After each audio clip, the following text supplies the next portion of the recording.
Hi, my name is Kishan Patel. I've been a part of Christ Central Church since February 2020, and currently I'm a member of the Mint Hill Community Group along with my wife Brenna and my son Rohan. I like to say I have a diverse origin story. My parents come from India, but I was born in England, but I was raised in Mississippi. And so growing up as a kid, I was raised in a Hindu household, and for the most part, I did what I was supposed to do. With my family, I observed the Hindu festivals and holidays, and we participated in different Hindu rituals to various gods.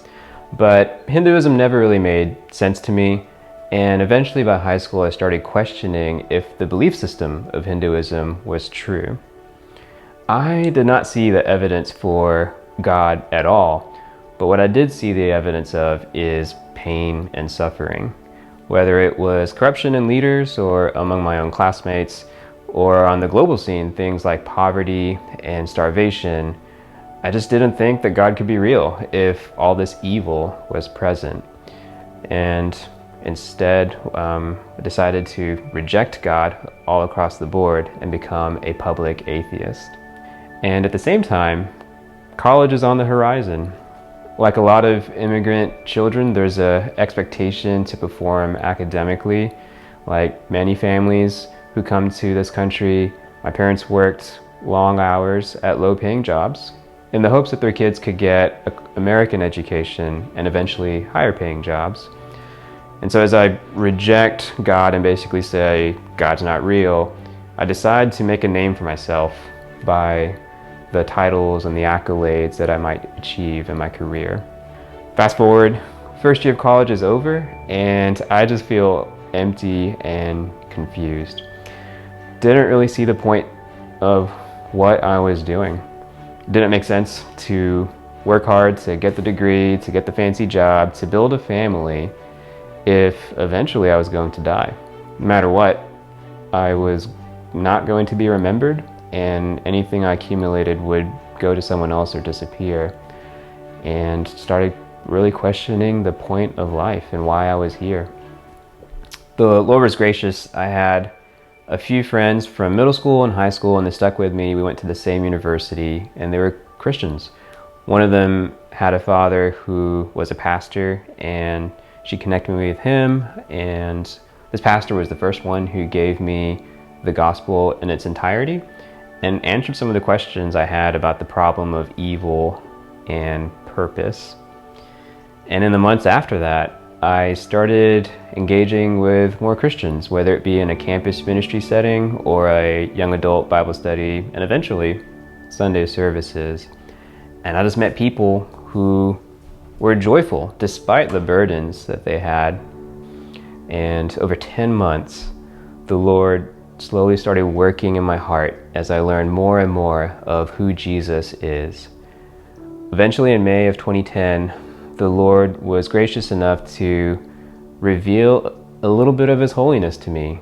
And I feel that anytime you even get a glimpse of His holiness, you immediately see how small and dirty you are in comparison. And it was in that month that I saw my mistakes and how I don't deserve to be in front of such a holy God. And at the same time, I saw how Jesus had done all things necessary so I could be right with God. I confessed faith in Jesus, and in May of 2010, I was baptized into the body of Christ. And in the few months after my baptism, I look back on that very fondly because the Lord created quite a reversal in my life. Where I was feeling empty, I now had purpose, namely to love God and to make Him known.